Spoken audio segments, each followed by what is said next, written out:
নারী নির্মাতাদের সঙ্গে কাজ করতে বেশি স্বাচ্ছন্দ্য রাইমা। আলিয়া বসু গায়ের হে ছবির মাধ্যমে আবার বড় পর্দায় আসতে চলেছেন অভিনেত্রী রাইমা সেন। ছবিটি পরিচালনা করেছেন প্রীতি সিং। গত বুধবার এক অনুষ্ঠানের মাধ্যমে এই ছবির ট্রেলার মুক্তি পেয়েছে। ট্রেলার মুক্তির অনুষ্ঠানে রাইমা কথা বলেন নারী পরিচালকদের সঙ্গে তার কাজের অভিজ্ঞতা নিয়ে।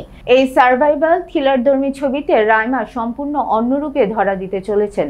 এই ছবিতে কাজের সুযোগ পেয়ে দারুণ উৎফুল্ল রাইমা। বিস্তারিত দেখুন ডেস্ক রিপোর্টে। অভিনেত্রী বলেন, আমি দীর্ঘ সময় ধরে এই ধরনের থ্রিলারধর্মী ছবির জন্য অপেক্ষায় ছিলাম। এই ছবির গল্প আমাকে আকর্ষণ করেছে। আলিয়া বসু গায়েব হাই ছবিতে এই প্রথম আমি অ্যাকশন দৃশ্যে অভিনয় করার সুযোগ পেয়েছি। আগে কখনো অ্যাকশন করিনি, তাই আমি বেশ খুশি। ছবিটির চিত্রনাট্য খুবই দুর্দান্ত। এই ছবির দ্বিতীয় ভাগে দারুণ চমক আছে। আর বিনয় পাঠকের মতো অভিনেতার সঙ্গে কাজ করার সুযোগ পেয়েছি। সেলিমের সঙ্গে এটা আমার দ্বিতীয় ছবি। তবে এই ছবির চিত্রনাট্য ও অ্যাকশন আমাকে ছবিটি করতে বেশি উৎসাহিত করেছে। নারী পরিচালকদের সঙ্গে কাজ করার প্রসঙ্গে রাইমা জানান, আমি এই প্রথমে কোনো নারী পরিচালকের সঙ্গে কাজ করেছি তা নয়।